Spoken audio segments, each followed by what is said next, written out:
Direct from Foxborough, Massachusetts, the gem of Norfolk County, and taped at the studios of Foxborough Cable Access, it's Foxborough Central. And here's your host, Bob Hickey. And welcome to another episode of Foxborough Central. I am Bob Hickey, your host. Thank you for taking the time to join with me and my guests as we talk about the people, events, and organizations that make Foxborough the gem of Norfolk County.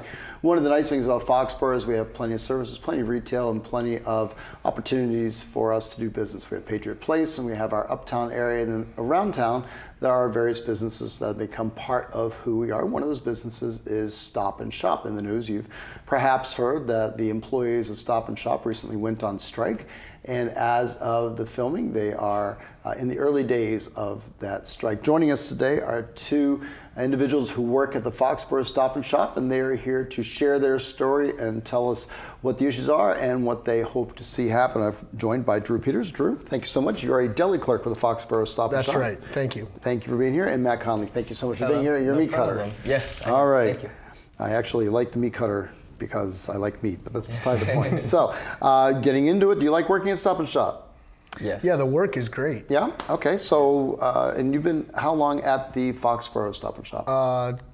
3, maybe 4 years. Okay, super. And you? This will be my 7th year, the 25th of this month. Wow, congratulations both of you. That's, longevity is a good thing at work, but here we are, and you're on strike. So, unfortunately. Well, good. And let us maybe just start off at the top, and what do you think the issues are that are affecting the rank and file right now to motivate them to strike? I mean, the company is just spending their money putting in automation that the customers are not well served by. They are more interested in keeping their profits high than they are in serving the customer and the employees that service their stores. So, I mean, we just want the focus on the company to be taking care of the people who work there and do the work and taking care of the customers who rely on us. Okay. And I suppose now is a good time for a disclaimer. Foxborough Cable Access, we are a community forum, and folks who are in our community are always welcome to be on this program. We love giving all points of view and hearing the issues and hopefully sharing and spreading information. So that said, we're not advocating nor are we dismissing. How's that sound? Thank you. Absolutely. All right. So we have an issue of automation, but I guess one would argue perhaps that automation is the way of the future. You go to McDonald's now and there's an automated kiosk before you even get to the teller to give your order. You go to an ATM machine instead of talking to the banker. How is this, and I don't even know what the definition of this is, by the way, but how is this any different? Well, there's a few differences in that, sure, there's certainly places for automation to improve experiences for everyone, but when the company is doing things like limiting the cashier hours and forcing customers into self-checkout who maybe don't want to use it or would rather have a more efficient checkout cashier take care of them for them and bag their things up the way that they should be, then maybe we need both options. And the company right now is just driving down hours so that they can make more money at the end of the year. Isn't that an interesting point you're making? Because I know that when the Home Depot did it, I vowed that I would never use the automated line, self-checkout line, and I haven't to date. So, there you go. And I have never used the self-checkout at the Stop and Shop either. So I hear exactly what you're saying. There's a difference between customer service and that said, a lot of people do, I'm sure, find it more convenient, particularly if you just have a few items. And so sure. It's not a judgment, it's just an observation. But your point is well taken that with automation, you reduce your head count, and that is that's a reality, isn't it? When the biggest reason to use the self-checkout is to avoid the line, maybe a solution could be to employ more cashiers. And maybe if you can't find cashiers, a higher wage would bring those people in. There's always the push-pull, isn't it? Particularly in a tight workforce environment. Right now we have historically low unemployment, and there is a definite need for qualified workers across all spectrums, and so Correct. I'm sure Stop and Shop is no different. So, in fact, you've been there for almost 4 years. You've been there for 7. The anniversary's coming up. Shows that it must be at least an environment that you enjoy working at. Well, I worked part-time actually at the company for years and years before that. I've been at Foxborough for 4 years. Oh, great. Okay, super. So, a company that's worth working for, and yet at the same time, we're at a place where maybe some attention needs to be looked at for the future and where the workforce goes. So we're looking at automation, as being one of the issues. And what would be, say, the second issue that would be top of the list? Well, right now, our new contract that we're fighting over right now, they're just trying to slash all of our benefits and take our take-home pay and cut it back. They're trying to get rid of premium time and a half for Sundays and holidays. And these are hours that are hard to get enough people to work already. So I'm just thinking in the future, if I've got to be working with even fewer people who are even less motivated to work, it's looking bad. It's not easy as it is. Certainly a concern, right? I hear what you're saying, and I suppose that the flip side would be if the company didn't think there were workers to do it, then why would they want to cut that benefit? So I guess there's a push-pull there as well, but perhaps that goes back to your first point about a push towards automation. That's right. You can't really take one issue and segregate it away from the broader picture, can you? All right. So, and you know, you're just, I'll move my head over this way. Yeah, all right. So Matt, you've been there for almost 7 years. Yes. And in your time there, what have been some of the real positives that you've had working at Stop and Shop? I really enjoy what I do as a meat cutter, and I really like the job and taking care of the customers as well. And we work very hard for the things that we have, and you know, just taking it away, just not fair. Okay, well, fairness is always an issue, right? Yeah. So, in addition to the issues that we've already chatted about, is there a third issue that is on the table that really is kind of well, like the automation and everything like that, it just takes away, and then you have like less and less people, you know, because to deal with issues when they arise? Yeah, exactly. Yep.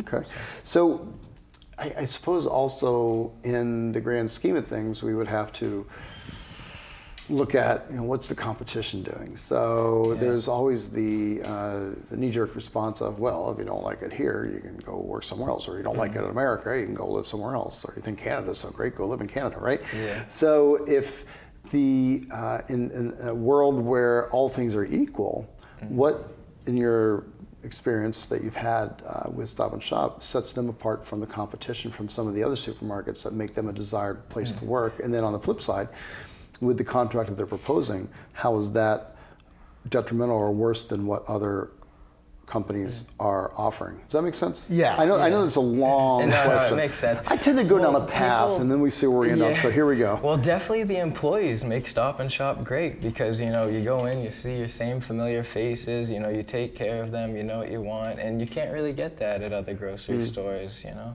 We have a really tight customer base. Okay, super. And we do get used to the people. We know I shop in Foxborough, so absolutely. Yeah. What do you think? I mean, they're just trying to bring our compensation more in line with a place more like Walmart. And while Walmart has great prices, Stop and Shop doesn't really match that price quality situation. So they're taking the things that you love about the store and eliminating them, while at the same time not giving you a superior value. And they're just taking that money and using it to buy up more grocery stores. Hannaford, owned by Deli, has just merged with Ahold, the company that owns Stop and Shop. So, I mean, they're making more money than ever at the same time that they're trying to push back on the people that do the work for them. Okay. Well, I suppose that the world of business is such that you always try to make the most you can and look at your costs. And any of us who are in business know that labor is, you know, a very top cost. Sure. You can finance capital acquisition, you can write down certain expenses, but labor is cost. And there's also a certain level of responsibility that the labor has to advocate for themselves, and that's what we're doing here today. I mean, the company can't keep making money if we shut their stores down. And so maybe they need to consider that cost as well. Here talking with Drew Peters and Matt Conley. They are two representatives, and by the way, they are with local UFCW 1445. You can find out more about the strike. I'm sure there's plenty posted on social media and in the newspapers and on the nightly news, but if you wanted to reach out directly, you can text customer to 698-329. You text customer to that number, 698-329, and then the union will put you on their information distribution list, and you'll get information from them directly to your phones. They are concerned about the future of the company, and they are striking here in Foxborough as they are throughout all of New England, correct? All of New England, correct. All of New England, these Stop and Shops. There are several issues on the table, and I know that there are there's a lot of information out there, and somebody who's interested in learning more, I guess information is always in the eye of the beholder, and as they say, check your source. So with this situation, is there a difference between new hires and existing hires, and with how they are looking at their compensation? I used to work for a large bank that was on a street in the state. That was based out of Massachusetts. I figured that one out. And I went through several buyout, early retirement offers and cut downs. And a lot of that was through integrated information technology, a lot of offshoring, and a lot of consolidation, in addition to mergers and acquisitions. So it was always difficult to understand whether the layoffs were due to costs, due to executive compensation, or due to simply changing times and being more competitive. I don't do that anymore, but those experiences still stick with me. And so I ask you, if this contract that they're offering is accepted, does that make them less competitive, more competitive, or does it just make your job so much more difficult for the compensation that you're receiving? I can't speak to the competitiveness, but it definitely would make our job more difficult. Like I said, it's hard enough to get people to come in and work with the pay that we had with our previous contract. So any decrease just makes any other job opportunity more attractive. And the bigger disconnect is between full-timers and part-timers as far as new hires or retaining old workers. And Stop and Shop made a decision years ago to depend heavily on part-time workers, and they honestly run many aspects of every store. And you've got part-timers working the front end, working the cash offices, behind the deli counters, keeping the stores clean, and they are seriously a huge support. But if you don't treat them properly, you can't keep them around. And if you can't keep them around, they never become fully capable and trained up and able to do all these jobs that we needed. And also with the opportunity to go on to full-time. Exactly. That's correct. a huge care. Less motivation. Yeah, and I suppose that at the end of the day, the overall customer experience is depending upon having experienced people working there. That's right. And that's the message I'm sure you're sending out. So we're almost out of time. I'm going to give you the last word, of course, but I just want to mention, it looks like you got a little bit of sunburn there. Does that mean you've been on the line? I've been out on the line every day. Okay. We walked out Thursday at 1 o'clock, and I've been out there a handful of hours, as much as I could each day since then. What's the feedback been? Have been people supporting? Have people been not supporting? What's the general idea? Overwhelmingly positive. Yeah, Good. Very supportive. Well, in addition to that support, I hope somebody's telling you to wear a hat. Oh yeah. Your health is number one. That's the important thing. I got the sunscreen now. That's a good thing. All right, folks, I'm going to give you the last word. I'm going to remind everybody that local UFCW 1445, they are on strike. All the New England area Stop and Shops, including one here in Foxboro. Looks like it is I want to say it's the same story, but it's an issue where there is a feeling of compensation, full-time versus part-time, automation, and lessening of quality. And things we should all be concerned about, things we should all become informed about. If you'd like to learn more, you can text the UFCW 1445 information line, text the word customer to 698-329, and it'll get you on the distribution list, and you'll be kept up to date on late-breaking activity that happens with the Stop and Shop strike. Drew and Matt, I give you the last word. Stop and Shop union workers love our customers. We only want to be back in there and helping you, but we want to do it on fair terms, and we don't want to be taken advantage of. That's correct. That's Can't correct. wait to be serving our customers again and back to work.